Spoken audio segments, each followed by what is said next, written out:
შენ რა იმილეთის ხარ? ქართველი ვარ, განა ვერ შემატყვე. რაით შეგეტყვის? ტალავარ არა გაქუნ ქართველთა, რუსად მორთულ ხარ.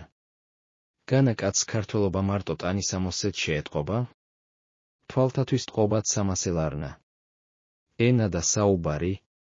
ქართველთ ენად ბევრი საუბრობს, სვამეხიც, ოვსიც, თათარიც, სხვა მილეთიც. ტანისამოს ქართველისას კი ცოტანი იცმე.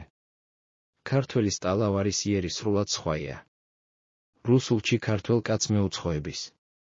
ქართველი გულით უნდა ქართველობდეს, თორემ ტანისამოსი რა არის? მართალ ხარ. მაგრამად გულში ვინ ჩაიხედნის? გული შიგნიდან, უხედველ, ტალავარ გარედან, სახედველ. თუმცა მე რუსული მაცვია და მიჯერე, რომ გულით ქართველი ვარ. იქნების. ილია ჭავჭავაძე, მგზავრის წერილები.